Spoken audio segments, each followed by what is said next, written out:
Hello, my name is Sarah Heldman. I'm an occupational therapy practitioner and assistive technology professional, and I work at the Wood County Board of Developmental Disabilities. I'm recording this presentation on March 4th, 2026, and that's important for you to know because technology is always changing. So some things I share today may not be accurate as of tomorrow because the assistive technology world is always changing. Today, we're going to talk about hearing loss and deafness. And I just want to point out that this is not a specialty area of mine. There's many practitioners and professionals that have specialization in this area. And this is an area that I would encourage you to do a multidisciplinary approach and really work with those individuals so that you can meet the needs of the people that you're serving. But I do hope today that we can identify at least 3 types of assistive technologies that individuals may use. At least 3 environmental or safety technologies to promote independence and participation, and that we can think about some person-centered approaches and principles that we may consider when working with people with loss of hearing or deafness. It's important to have a little bit of an understanding about hearing loss. It can be mild to very profound.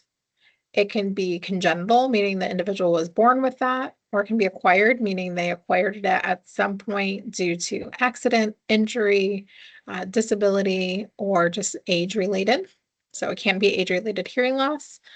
And then deaf culture, a lot of folks who are deaf are not looking to alleviate or eliminate their deafness, right? They're very proud of it. They're capital D deaf versus the medical model approach to disability is kind of to heal or remediate. So something to be very mindful of, that a lot of folks that are deaf really celebrate that as part of their identity. So some considerations, we of course want to do person-centered assessment. It's important to understand communication preferences. So does that individual use American Sign Language ASL? Do they not? Do they prefer to communicate by using a lot of text messaging or things like that? Maybe they speak verbally and are very easily understood. What environment is the communication taking place in? So we communicate everywhere, but really thinking about where is that person having some barriers? So are they only having barriers when they're out in the community and it's okay when they're at home and it's maybe a quieter environment? Or are they having struggles with communicating everywhere that they go? What are the individual's funding sources? And then what are the opportunities for training as well as follow-up when we're implementing new technology? So one category of assistive tech that individuals may use is personal hearing devices. Many of us have heard of hearing aids. There are many different types of hearing aids, though. So there are hearing aids that go behind the ear, in the ear, a receiver all the way in the ear canal. And there's also Bluetooth-enabled devices that can then sync right to your phone, television, things like that. Some folks also have surgery and surgical implants like cochlear implants and bone conduction devices to help with their hearing loss. There's all sorts of assistive listening devices, so personal amplification systems, as well as FM, infrared, and loop systems. Personal amplification systems is typically the speaker is wearing like a small microphone kind of on a necklace or a lanyard sometimes, and the individual is wearing a headset so that that sound is amplified. The FM, infrared, and loop systems are a system where the sound is converted into different types of waves or light for the individual to then be able to make sense of and hear. Communication access technologies. So there's all types of different captioning services. CART, communication access and real-time translation. CART is highly accurate. It's word for word. It's real-time transcription being conducted by a human. There's live captioning for events, which is a broader term, which includes CART. And this is where a human is listening to audio and then produces the text instantly. And those professionals are trained in how to do that. There's audio captioning platforms. These use AI to instantly convert speech to text. They are less accurate than humans, so they can have as many as 30 to 40% errors. So imagine if you were getting errors with 30 to 40% of the things I was saying, you're not going to get the message quite as well. And then there's both open and closed captioning, and this is when text is added to videos. Open captioning is actually burned into the video. It can't be turned off. It's always going to be there. Versus closed captioning is something that we may be familiar with on our streaming platforms when we're watching television, where you can toggle it on or off. There's communication access technologies like speech to text apps. These provide a live transcription of what a person is saying and then convert it to text. And these are often built into the accessibility features on our phones, our tablets, our computers. And then video relay service. This is specifically for individuals that use American Sign Language, ASL. This is an FCC funded program where an individual can use VRS, video relay system. They call, and there's an ASL interpreter available via real-time video, and they're interpreting to the other person on the phone so that they know what the individual is saying. So ASL interpreter says it out loud to the person on the other end of the phone. There's also a lot of learning and safety technology for folks with hard hearing or deafness.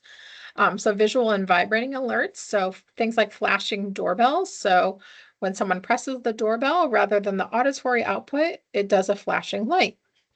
There's bed shakers. The bed shakers can be attached to just standard alarm clocks or even things like smoke alarms that then would shake the bed. Visual fire alarms. So many of us are used to this in our workplaces or schools. When the fire alarm goes off, you also have flashing lights going off. There's signalers that can pick up things like a doorbell, a baby cry, a dog barking.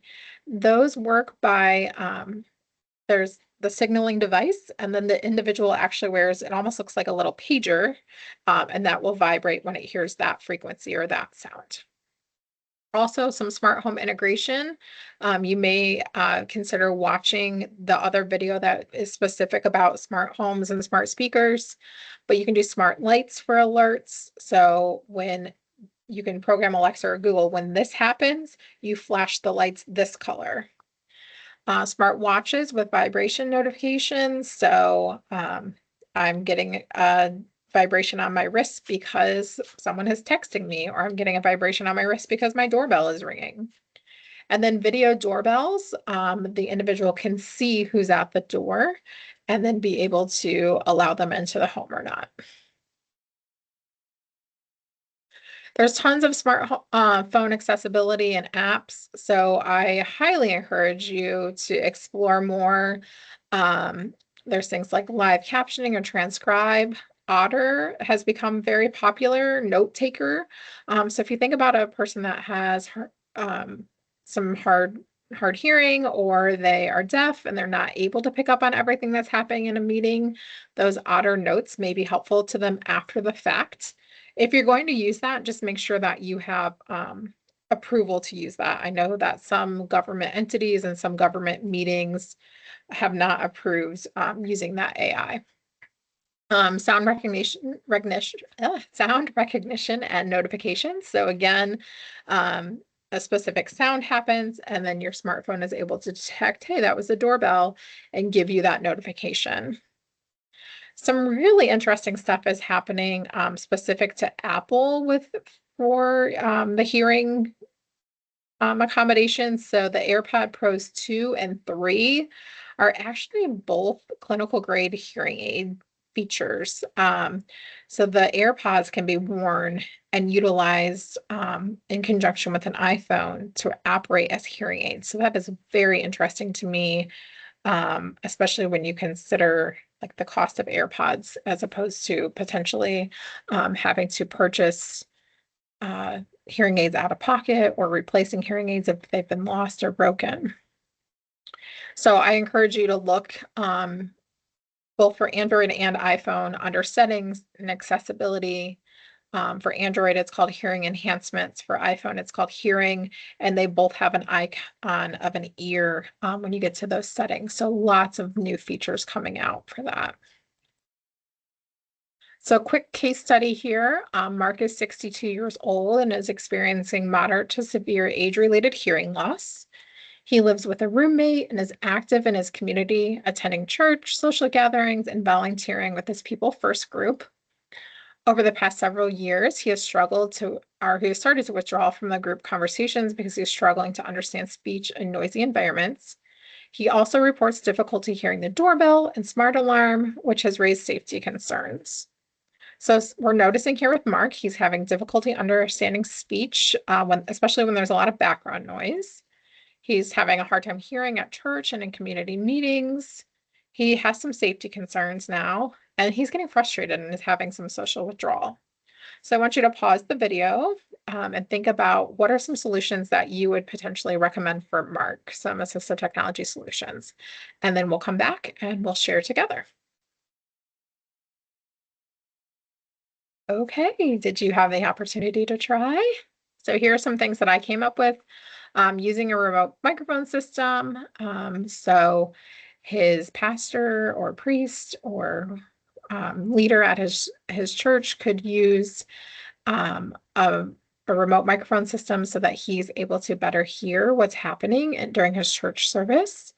He could also use hearing loop access installed in the church. He may benefit from using captioned telephone service so that he can have real-time conversations with others. And then as far as safety supports, installing some flashing light doorbell alerts and a bed shaker connected to his smoke alarm can help enhance his home safety. As always, if you have any questions, feel free to reach out to our occupational therapy team at remote support at woodcountyd.org. Thank you. You're welcome.